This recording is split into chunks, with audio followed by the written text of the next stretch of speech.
Alright, what's up, y'all? Kashama24MJ here, and I'm proud to present this video. It's called The Art of Zoning.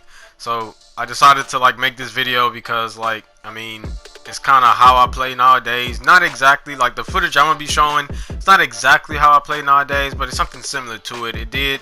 I do incorporate factors of zoning into my, I guess, new playstyle. Zoning is something that's, it's not really different in Xenoverse. I know it was in Xenoverse 1, not so much in Xenoverse 2. There are more hybrids in Xenoverse 2 than there is like straight up basic attackers or strikers or anything like that. And so I guess I'll start with where I got this idea from. So zoning, I got it from Xenoverse 1.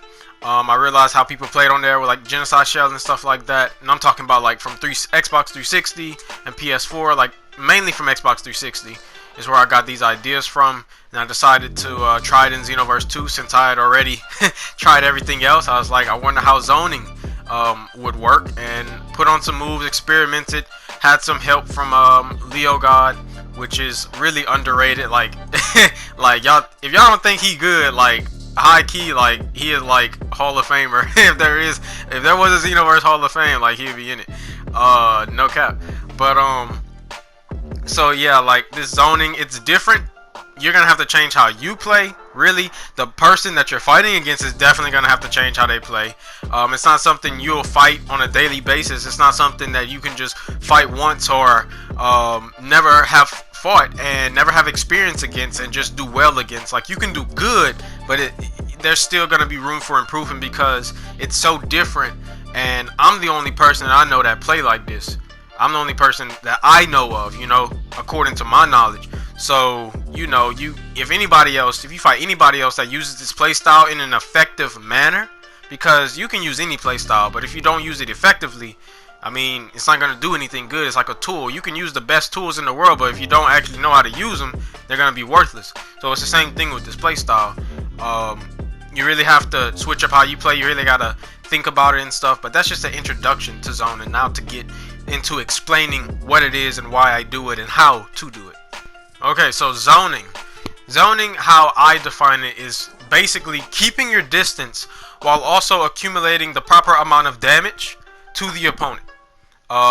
And so really some people might get spamming and zoning confused. Now spamming, how I see it, is basically just using the same move or moves over and over again for no rhyme or reason, just like throwing them out there, hoping it hits or whatever.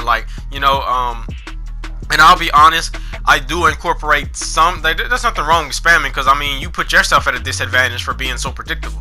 But I use a certain amount of spamming while I'm zoning to make the opponent think that I'm just mindlessly doing stuff, And so basically, it is possible. Now don't get me wrong, it is very possible to zone with a strike super build. It's possible. I have one. But for the sake of this video, I'm just gonna really target key blast builds. So I recommend the build to be high health, have a really good amount of health, a decent amount of stamina. I chose to use a freezer race because, first off, they're the fastest race in the game. I made him small so that way he's faster and harder to hit. Remember, freezer races get a speed boost when they're at low health, kind of like how Saiyans get a damage boost when they're at low health. However, you can zone on any character. You can zone on any race. I just chose a freezer race because of the reasons I mentioned before, just now, and also because of golden form. Because you see, golden form has those key blasts that fire rapidly, like very, very fast, and they're you can also do some other things with it, but mainly for golden form, so I can have those key blasts and their charge key blast, which is very fast and pretty strong. I think mine does like 2 point something K damage, which adds up over time. I hit you with 3 of those, that's half a health bar, and they're not hard to get off. Like, you can literally kick away triangle, then use it, and you don't even have to hit them. The hitbox is like stupid. It's kind of like death beam, except it doesn't stun you. It just does 2k damage instead. I'd say the proper again, just going back to the stats, the proper health stat would be like a good amount of health. And make sure you have a good amount of stamina. You see, the thing with zoning, this is also another reason why I chose the freezer races, because freezer races gain back stamina while they're hitting. You know, so I'm gaining back stamina while I'm doing damage to you. So when I was on my freezer race, there was a bunch of times where I had a lot of stamina left at the end of the game. I might have not had that much health left because, you know, you take more damage in golden form, plus freezer races barely have any health as is. So with zoning, you can kind of like, I'd say still have a high amount of stamina just in case, but don't be surprised if you in the game, even when you lose, like with like 5 bars of stamina left, you know, especially if you're using 2-bar evasives. I recommend definitely having a good amount of ki and a good amount of ki blast supers if you're going for the ki blast super zoning. I know for my freezer race, I had, I think, like 100 health or 125 health or something like that. I had 0 basic attack. You can have basic attack in your zoning if you want. I made sure to have 125 ki blast supers, I think 100 or 125 health, a good amount of ki, and a good amount of stamina. Now, as for moves, the type of moves you're going to want to use is basically the ones that I'm using in this background footage is basically the best moves to use for zoning. Like all my presets that I had, like Genocide Shell, Death Beam, Super Ghost Kamikaze, Super Ghost Boo Attack, Consecutive Energy Blast, Destructo Disc, Super Destructo Disc, maybe even Tail Slicer a little bit, stuff like that. Even Crazy Finger Shot. You can even use Ki Explosion potentially, depending on how you use it. Stuff like that. Photon Swipe. Things such as that. Things like that are good zoning moves. Death Slash. You don't want to go in, just generally speaking, you don't want to go in and just, you know, use start spamming Kamehameha from behind your Genocide Shell or anything like that. But I think I did a pretty good job explaining, just introducing the origins of zoning, Xenoverse wise, because it's always been in fighting games. I think I introduced the origins of it, the stats behind it, and the moves. So now I'm gonna get into why I use those certain moves, why those certain moves are good, and how to use them. This is kind of going to be an extensive, comprehensive video. It might need 2 parts or not. I'm going to see how long it goes. But yeah, I'm just doing it. I'm just like putting stuff together as I'm making the video, so my apologies. Okay, so first move up is Genocide Shell, which is basically a staple of my zoning playstyle. So the point of Genocide Shell is to basically force your opponent to stay out of your comfort zone, to stay, basically keep him a good distance away, at least mid-range, you know, to keep him at mid-range, because as a zoner, you don't want anybody close range, you know. I mean, you can, there is certain types of zoning, you can be like a half zoner, half basic attack or something like that, you know, so you can make it work. But for the zoning that I do, I use Genocide Shell to keep people away and to really bait them, because Genocide Shell, when you get into the higher levels of like competitive Xenoverse, Genocide Shell is like a free perfect block. Like, you're gonna lose your stamina. It's like, I know whenever I first thought of zoning, I was like, I can't use Genocide Shell. But eventually I was like, I'm gonna try it, and then I made it work. Which basically kind of coincides with the other moves I had on the preset. Genocide Shell, basically, you don't want to just use by itself. You have to use something. You gotta use it as a bait, basically. I use Genocide Shell to bait people to come and block me, or to come and try to block those Genocide Shells, so that way I can either grab them or hit them with another move. But basically an unblockable move, you could say. So let's say they try to come up and try to perfect block the Genocide Shell. I'll use Ki Blast Cannon, because that's unblockable and it does a lot of damage. Or you can use Destructo Disc, Super Destructo Disc, Tail Slicer, Darkness Eye Beam, which I have successfully made infamous. I guess this is a good transition to go to Darkness Eye Beam.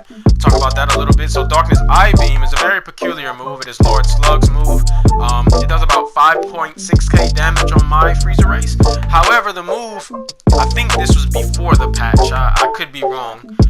But according to my knowledge, the move sometimes double hits, and it also double taps your stamina bar. So Darkness Eye Beam, I don't think it does the same thing as it did before, but how I used to use the move is whenever somebody would try to perfect block my Genocide Shell, I would basically use it, and it would double tap their stamina bar and take away like 4, 5, 6 bars of their stamina. If they try to like move, or if they missed a perfect block, like it'll tap the damage, and then it'll do like then 10k damage, because the move alone without the double tap does like 5.6k or something on my character. So total that with the double damage, that's 11, basically 11k damage, you know, 11.2k damage or something like that. So that's how I use Darkness Eye Beam, and you know, that's the thing about zoning. You kind of gotta use moves that wouldn't normally seem useful, but it's the way you use the move. It's not necessarily the moves you use.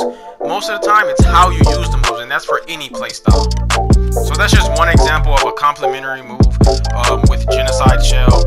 Again, Genocide Shell is mainly there to keep your opponent from getting in close, from getting inside, and to bait your opponent to try to get inside, to try to get rid of your Genocide Shells. And that's when your other moves come into play, like E-Blast Cannon and Darkness Eye Beam and unblockable moves and stuff like that. Moves that will punish your opponent for trying to block.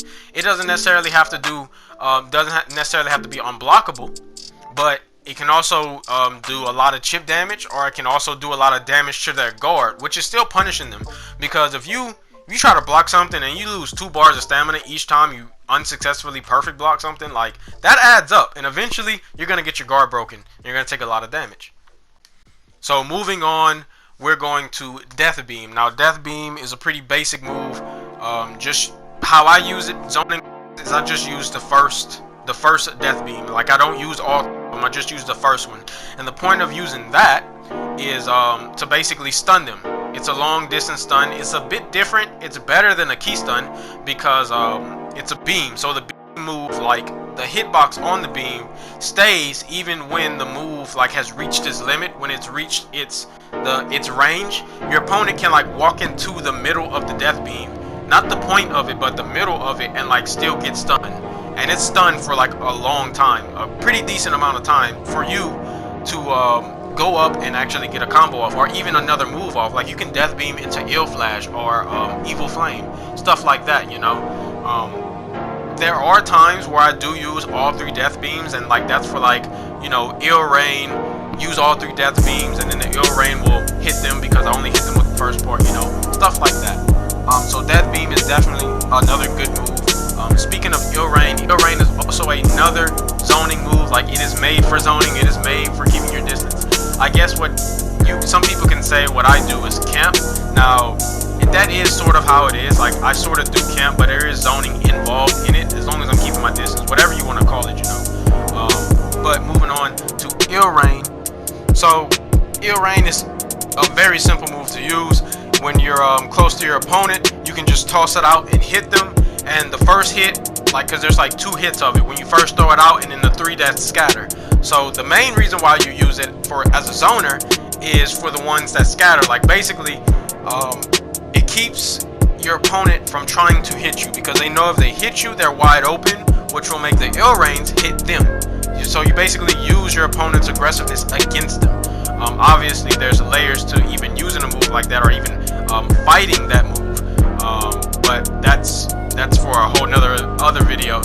So Ill Rain is like a staple with zoners. Like, it's been in the game since Xenoverse 1. Its damage is pretty decent. That's another thing I wanted to touch on. The damage on these moves. Genocide Shell, pretty good damage, especially if you throw them all, like throw your opponent into all of the Genocide Shells. Like, that'll rack up damage pretty fast. But Ill Rain does like 2.2k damage for my character. So, you know, if you hit him with it twice, do the right combo, like the Death Beam Ill Rain combo, that does like 10k damage, and that's only like 3 bars of key, you know. It's not hard, and it's a few hits, you know. So the next move is Super Ghost Kamikaze Attack, and they buffed that move in the last update, so it does like Xenoverse 1 tracking now. And so it tracks your opponent pretty good. It has a very good stun on it. You can actually use that move to like have your opponent try to bait you, because you can just plainly use the move, and your opponent might try to like perfect block it, and you can use that as an opportunity to grab them or hit them with an unblockable move, kind of similar to how you use Genocide Shell. So how I use the move is I use my Genocide Shell, and then I use Super Ghost Kamikaze, or I back hit then use Super Ghost. So that way, if they try to run up and block it, or perfect block it, they can't really do that because it's behind me, so it's a little bit harder to do, you know. So this move is not a high damage move, but it gets your opponent away from you.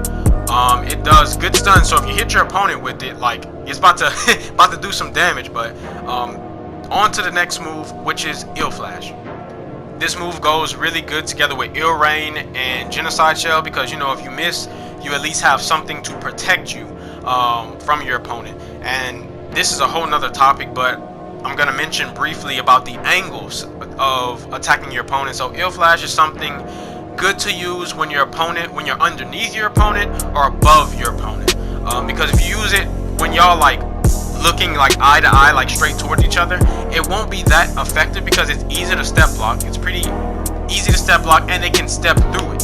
And sometimes they just like they dash in square you or dash in triangle you and just like ignores the entire move, and like you get hit. You know, basically you leave yourself open, because that's just how the game works. So it's best to use when you're above your opponent or below your opponent. And again, this is a whole nother topic, like angles to attack your opponent from, because that's actually a really good topic to discuss. But for the sake of this video, I'm just gonna touch on that briefly concerning Ill Flash. And that same concept applies with Death Beam. Use it from above or below, you know, because if you use it when y'all are straight line towards each other, it'll be easy for them to perfect block. But it's a lot harder to perfect block something, first off, you can't see, and second, that's above you or below you, because the game registers those type of attacks from those angles kind of differently, to where it makes it more difficult to block. Okay, so this is like my 5th time recording this part of the section. It's about Ill Flash. I just want to touch on some more things, so my audio keeps tripping, so I'm gonna be very quick and very brief because it's kind of annoying. Okay, Ill Flash, the damage on it is about 5k for my character. Sometimes it sucks your opponent in and does like full damage, even though the move is almost over. It does like it goes from left to right or right to left, depending on what direction your opponent is going. The push block on it is pretty effective. Then again, you can still get punished off of it. I wouldn't even really say it's that effective. I'd just say it's okay, but you can still get punished off of it. And also the move, sometimes people can dash in triangle or dash in square you straight through the move. So sometimes they just ignore the move and just like hit you, or sometimes they'll just vanish through you and punish you, potentially stamina break you. The move, it isn't really that safe. That's why I say use it from angles. Use it with like Ill Rain and Super Ghost Kamikaze, because people can just dash through it. I'm not sure if I said this already, but people can just square or triangle dash through you, or just vanish through your Ill Flash and punish you there. If they vanish through it, they can like stamina break you potentially. And so there's just a bunch of more moves that I can talk about. I might need to make a part 2 if it's requested, heavily requested that is, because this is a lot of information in one video. It's like almost 20 minutes, so I'm gonna like wrap it up. There's a few more things I wanted to touch on concerning my build. So my Super Soul, I use the Blue Gogeta one, simply because I get max ki at the beginning of the game. It's Young Boy. This is Young Boy's strategy that he had gave me advice on, so I was like, alright, like eventually I was like, yeah, I'm gonna use it. So the point in this is because like I get full ki at the start of the game. I can go golden at the start, and I get I don't have to waste a minute and half my health bar, half of my health, to get the ki that is needed to play how I need to. Like, I don't have to spend half the game fighting just to get ki to zone and then the other half zoning. I can immediately begin to zone at the beginning of the game, and that is very important for you to do. If you're gonna be like a straight zoner, like how I played with this Freezer Race, you're gonna need ki at the start. So you're gonna need something to give you ki fast, and this Super Soul is best for it, because you know you get 7-8 bars of ki right at the start, or however much ki you have. You got 10 bars, you get 10 bars of ki at the start, you know. So that's why I use that Super Soul. And so that way I can get off everything immediately, you know, because most ki blasters, they waste so much time throwing hands with zero basic attack, throwing hands with zero basic attack for half of the fight. And then as soon as they're able to like do ki blast damage, they have no health or no stamina, and they lose. You put yourself at a disadvantage right there. Like, why are you using basic when you're not a basic attacker? Like, that doesn't make any sense. Like, why would I, as a zoner, Freezer Race, straight ki blast, use any strike moves? Like, and like, I mean, I can use them for utility or whatever. It's layered basically, but generally speaking, that is not a good strategy. That's not the way to go, and you put yourself at a disadvantage. But I think I'm done for this video. Hopefully y'all enjoyed. Hopefully it was informative. And I'll catch y'all in the next video.